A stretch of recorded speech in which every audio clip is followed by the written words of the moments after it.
The Antidote. The Antidote. The Antidote. The Antidote. The Antidote. The Antidote. The Antidote. The Antidote. Y estás escuchando The Antidote. The Antidote. The Antidote. The Antidote. You're listening to The Antidote with Dave Hawkins. With Christian music that doesn't suck.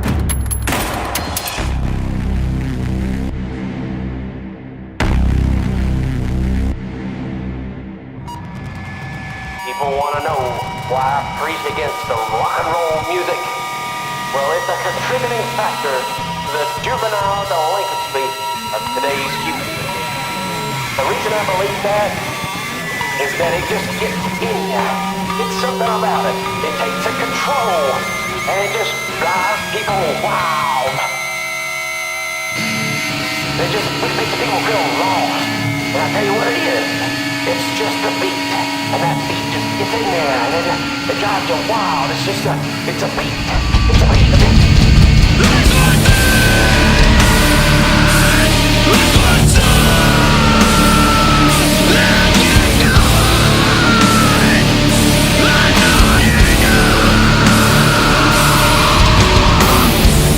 Who's able to do this?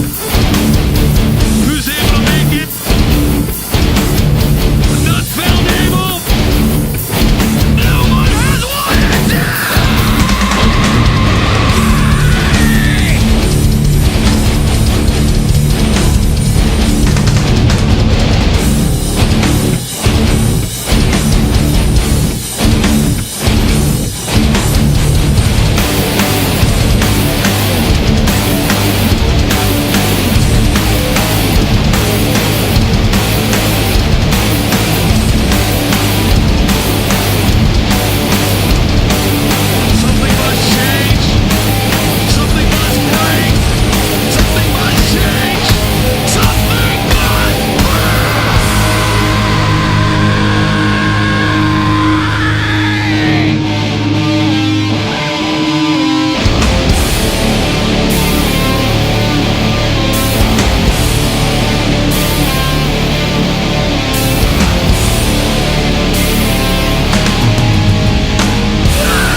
I love the intro on that track.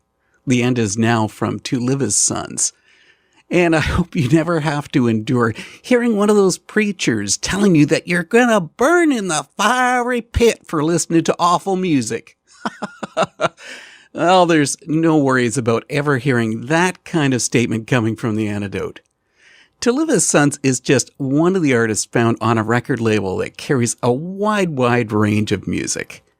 I often messaged ZAP Records headman and founder Dave Emmerson about his artists. So I guess I was long overdue to have a chat about his motivation for running a label. You're going to hear from Dave, and you're also going to hear the thoughts and music of one of their artists, Willem Samuel of South Africa's Skree Alleen. ZAP Records includes Christian artists and a few who don't share the faith. One of those is the awesome lo-fi garage punk of the Straight Suits with Got to Get On Outta Here.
Dave Emmerson is the man in charge at Scotland's ZAP Records, and he's joined the Antidote.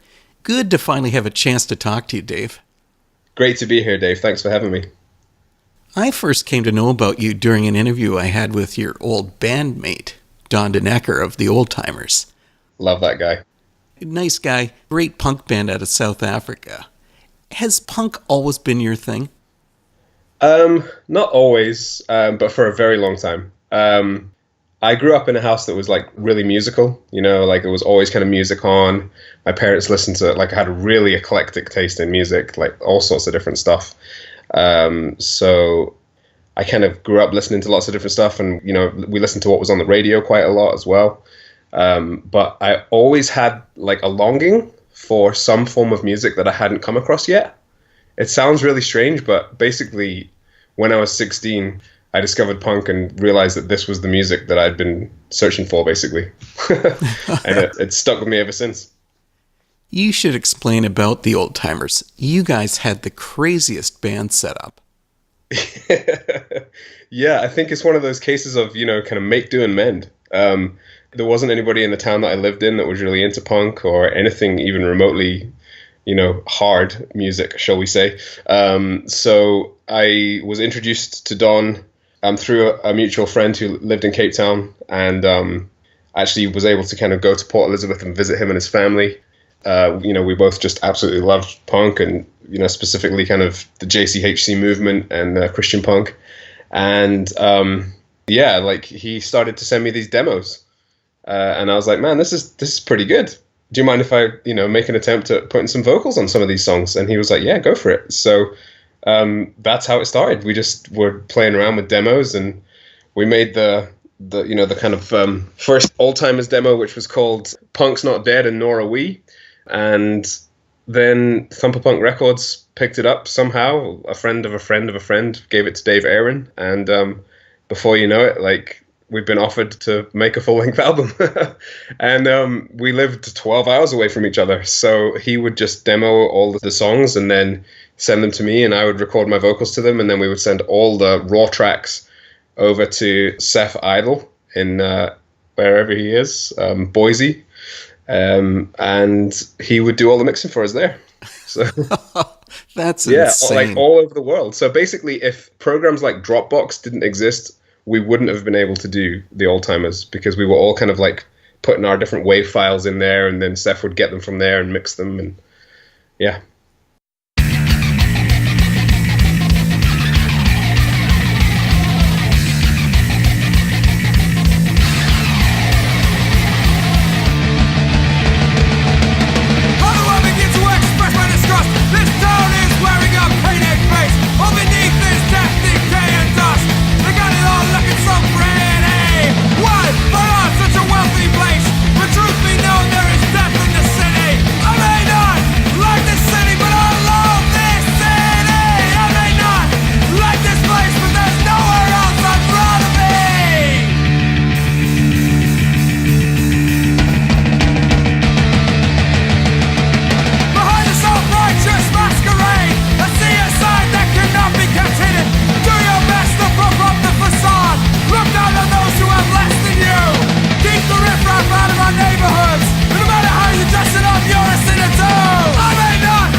I'm Donovan Denecker of the Old Timers, and you're listening to The Antidote with Dave Hawkins. Holy God, we recognize that we have failed you and we have failed each other. We love ourselves much more than we love our neighbors. We've excluded those who are different in the circle of our love. There is no us in them, only us in us. There is no us in them, only us in us. We are humanity, we are one. Go ahead, categorize and criticize. Skepticism tearing at your heart. Go ahead,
contrary to your purpose in the world, contrary to the gospel, and contrary to what it means to be loving, caring human beings.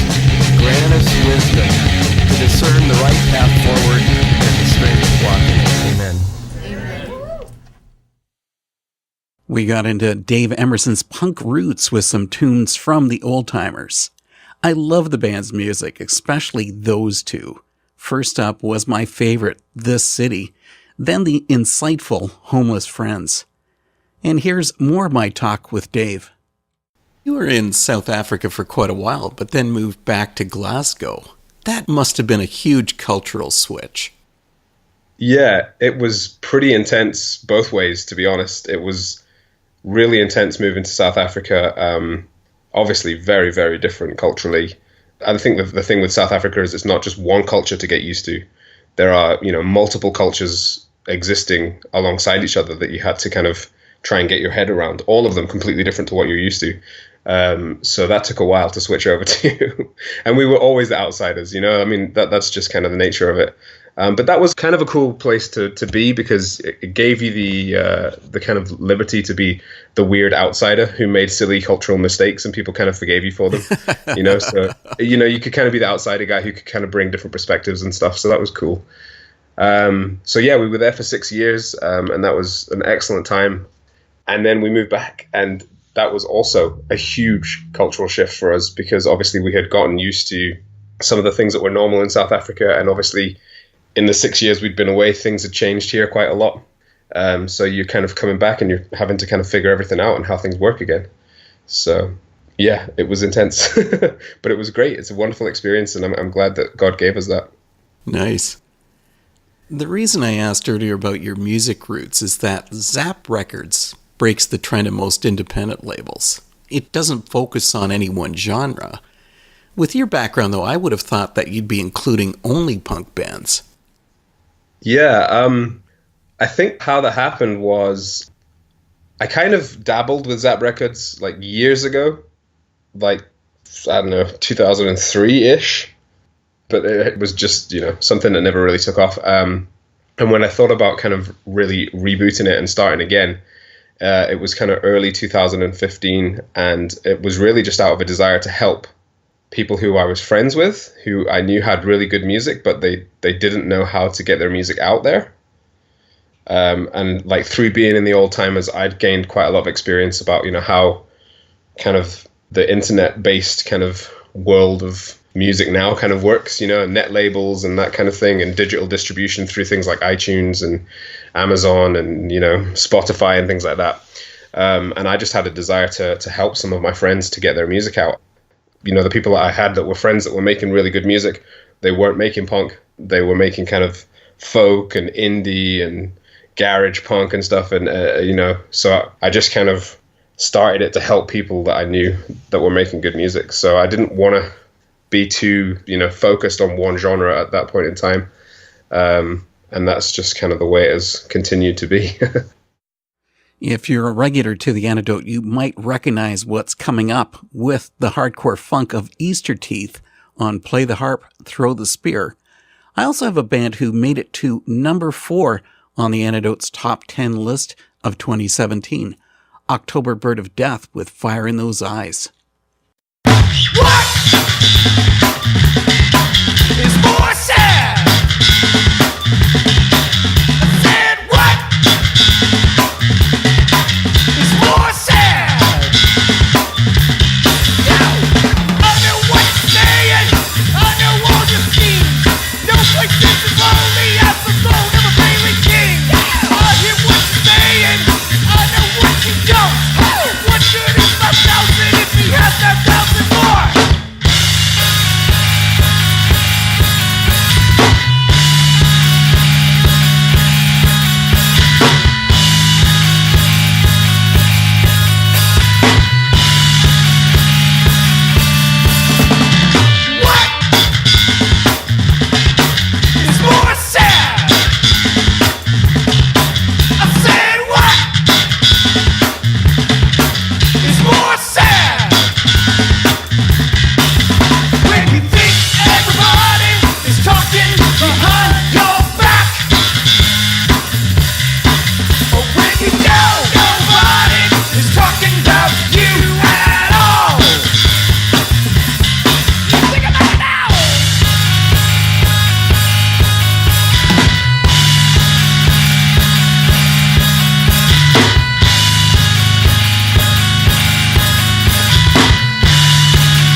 Hi, this is Darren from October Bird of Death, and you've got The Antidote.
I suppose the only way I've really got of describing ZAP is that a large number of the artists are really on the fringe of the music scene. Yeah, it's pretty strange stuff, most of it. And I think that's probably just born out of the fact that I like things that are weird and wonderful, and that draws me to kind of other people who like things that are weird and wonderful, and because that's what they like, that's the kind of music they make. Like I said, I'm just in it to try and sort of help people get their music out there, get it heard by people and enjoyed by people, and hopefully maybe purchased by people. So yeah, it's all over the place. It certainly fits with me because I've always been into music that isn't typical, which is why I've had so many of the artists from ZAP on The Antidote. Bands like Easter Teeth, October Bird of Death, and ISF. So you connected with these artists due to friendship? Primarily, yeah. And the way it's kind of worked is that, as I've kind of connected with people and helped them to release their music, then they'll be like, oh, my friend so-and-so, is also making some music. Here, check their band out.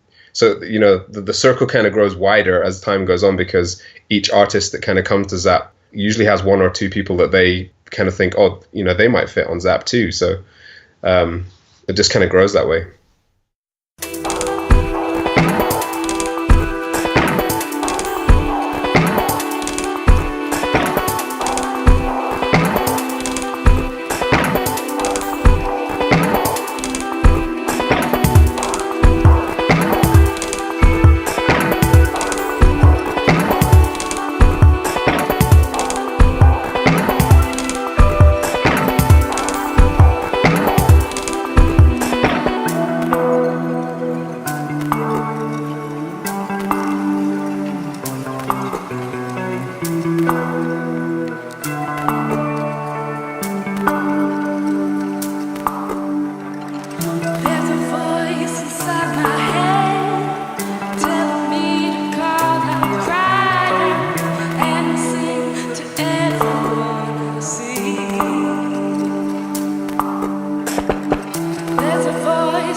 That was Tiny Breath of Music Life.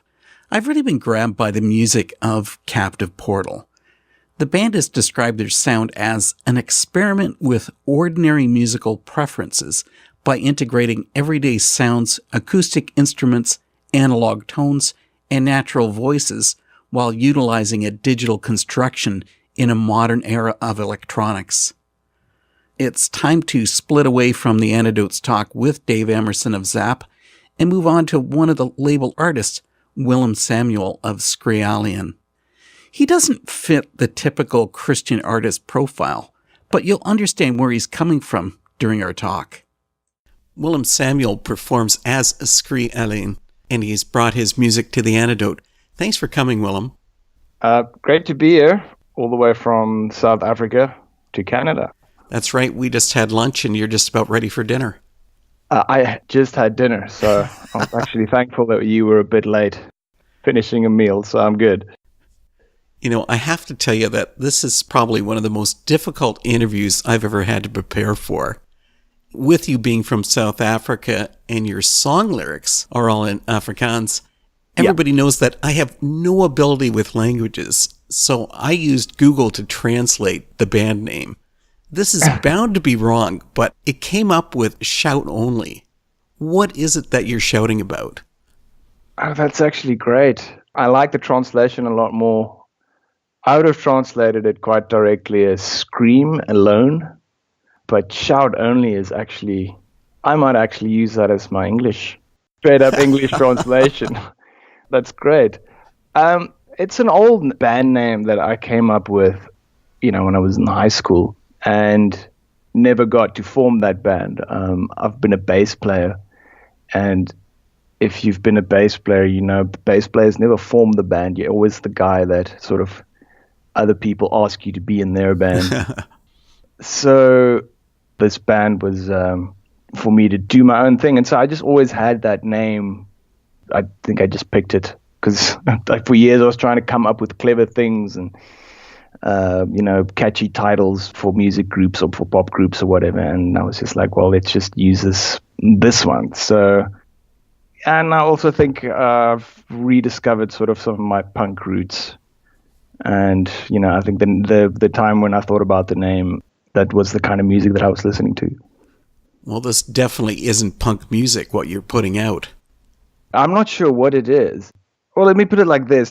I think for years I've been making music and things like that, but I just wanted to sort of create a band out of nothing and, write music for it and, just produce it. So what's been coming out has been kind of surprising for me as well, I guess. And it's interesting seeing the reactions. And it's also actually nice for me to feel like people overseas listening to it and what they make of it.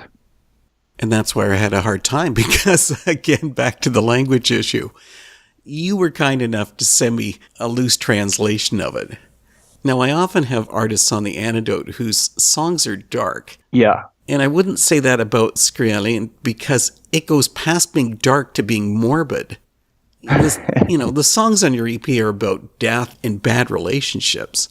Like the lyrics from Through the Karoo. Gun in the cubbyhole, your body in the boot, RSG in stereo, hands covered in sweat and blood.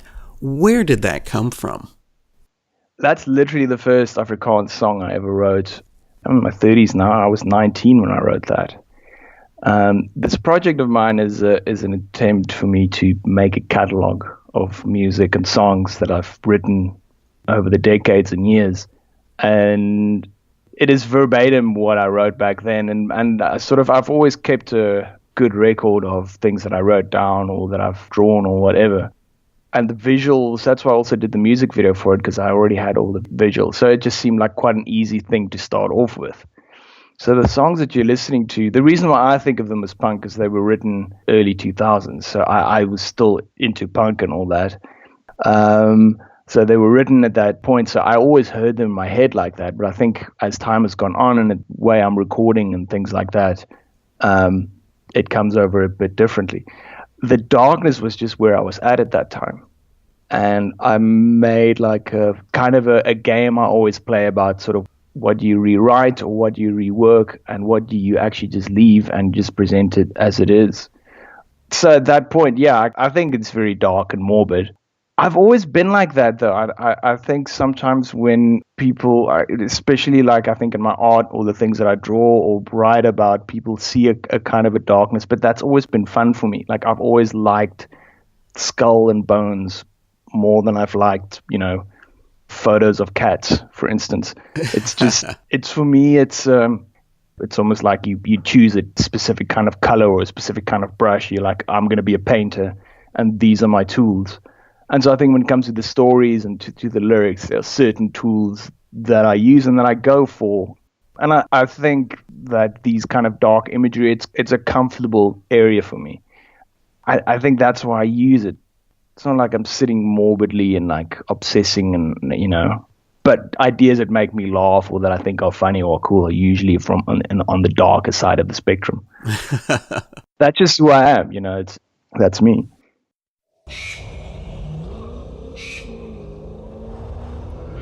This is Willem from Skree Alleen. You're listening to The Antidote with Dave Hawkins.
You mentioned about your art.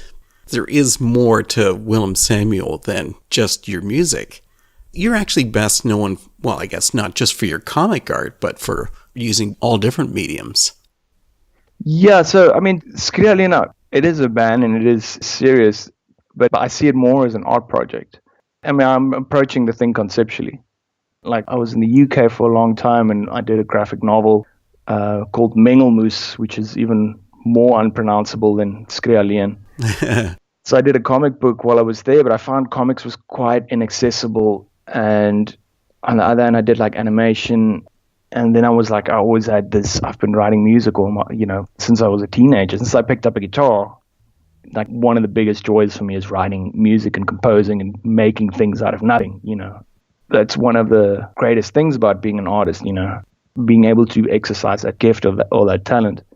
And I just had this music thing on the side, and it was always like a frustration for me, and like kind of like, what I'm going to do with it, or I should just leave it. I've always been trying to quit it and whatever. So it was about a year or two ago. I was like, look, I'm just going to make my own band. And what I also thought at the same time was like, okay, well, let's infuse the music and the art and the comics and all these things and put it together, and let's see what happens. And so that's the EP that I released. I released it as a comic book, as a video, and then also the songs. That's an interesting thing about creative people, is that they often have more than just a single outlet. With yourself, what takes dominance? Would it be the comic art? Would it be the fine art? Or would it be the music? I mean, I've been finding that question for years, and for me personally, I guess, or pressure to sort of to specialize or to go into one direction or the other one. And I guess it also has to do with what you're the best at. Are you really proficient with one tool or another one? Like, which one can you express yourself the best with, and so forth. But I find my creativity works the best when I've got everything running on full cylinders. Because every time I'm like, okay, I'm a comic artist, which I did for a long time. I would like put myself like in this sort of category of artist, and then it would inevitably become dull or frustrating or, not fulfilling in a way. Then I would just naturally sort of pick up a guitar or start painting or something like that. So I've always found like the more branches of things that I use, the better it goes. So I'm like, I'd rather just think, okay, I'm just like an artist in general, but also not like in a snobbish kind of way. I think it's sort of using all of the gifts, and where they fit in. And so Skree Alleen for me has been a way of just combining them and seeing where it goes. I think there's freedom to not be like, oh, I'm a musician, or I'm an artist, or I'm a painter, or I'm a comic artist. There's freedom to be fluid. It sounds like you enjoy the challenges. Yeah. I mean, no, yes and no. I mean, I wish it was easy, but I think I've just come to a point where I've sort of just accepted who I am and what I do and what I like. And I think also trusting myself in the creative sphere. I'm pedantic about certain things. Like, I've just like, look, this is what I like. I like doing this and I like doing that. And okay, that's what I'm going to do. I'd like to hear more about your, is it a comic series or graphic novel? It seems to be autobiographical. Yeah, so it started that in 2012. I did like a 6-part series called Mengelmoes, which is translated like mishmash. Yeah, it was an autobiographical comic. And in the end, it became something else. But yeah, I drew that and did that in the UK. And that was an attempt for me. Like, for years, I was in Cape Town, and it's also like kind of heavily involved with the church and things like that. I worked a job, and then I went and I did lots of ministry and things in the evenings and the weekends and things like that. And that was what I did. And when I went to the UK, I was like, look, I just want to do one thing in my life, or one creative thing. And I thought, like, what is the one thing that I can do? And it's like, well, I can draw comics. And it's 6 parts. Every book is drawn in like a different style. So each one is a day in the life of my life at a specific point. It's kind of uses my life. So it's like kind of this flights of fancy and things like that. You'll see in it, there's a lot of music and lyrics and things like that. So there's some things I explore with like love and relationships and things like that. It's just about growing up and being a teenager. That was good for me to draw it while I was in the UK, because like I started examining the backdrop, and obviously the backdrop was growing up in South Africa. The book starts off in 1997, And that's like 3 years after Nelson Mandela became president, which was an amazing time in this country. You know, the nation, the country being in flux. And yet, you know, you're just this kid and you just worry about, you know, whether this girl is going to date you or whether your parents are going to ground you for sneaking out, or, you know, you're worrying about social pressures and things like that. So it was definitely a very layered comic. So I think the religious theme in the book is constant and comes to the fore in the later books. And where I did quite a very honest examination of church life and church culture, like the good and the bad and the things I experienced, which was in a way cathartic for me to sort of to work through it. Sy's gemaak om plesier te verskaf aan enigiemand wat sal vra. Behalwe vir my, ek's uitgesluit, want daar's iets tussen ek en haar. Toe ons saam op skool was, kon jy fucking konsentreer in Afrikaanse klas. Droom van pauze saam met jou, direk die veldse gras. Stap huis toe met 'n glimlach en 'n briefie in my tas.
Ek sal alleen skree alleen en ek sal jou nie mis as dit nie was vir daai seks. Ek hoop jy voel kak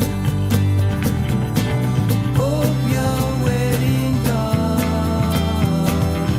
Ek hoop hulle sit jou af met 'n masjien.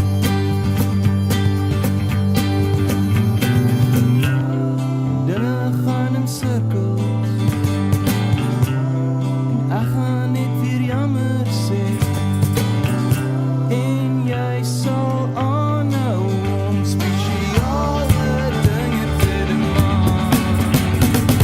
Wie dink jy hanteer ek beter? Wie dink jy hanteer ek beter? Ek sien sulke wit en groen, 'n gordyn wat wil vlieg, brandmerke teen die muur. Jy is met my, jy weet dit net nie. Hoekom voel jy niks? Wat het ek gedoen toe jou deserve? En al wat ek wil weet is wat is op die oomblik so verkeerd. Ek kry die hysterieën van 'n lang winter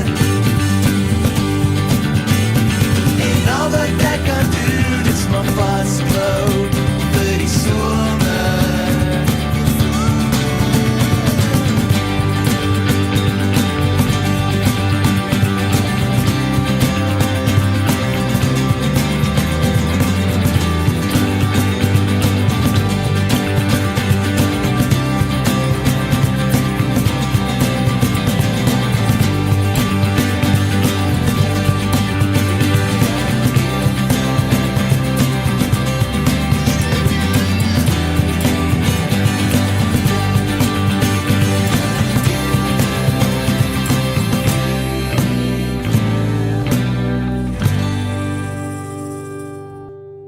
A long medley of songs from Skree Alleen.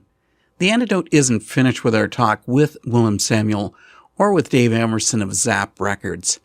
There's a lot more conversation and music from both these guys coming up next week on The Antidote. Be sure to join in again for the second and final part of this look into the music found on ZAP Records and from Skree Alleen. Before I close up, I need to mention something. Over the years of producing The Antidote, I've had a few comments from listeners asking if the artists featured on this program pay to be on. Not a chance. The Antidote is a non-paying gig that's just my way of sharing my passion for the topics and the music. And speaking of music, I've got one final track for the night. How about some hockey-influenced punk from Chicago's 2 Minute Minor with Change My Life? Enjoy this, and I'll see you next week.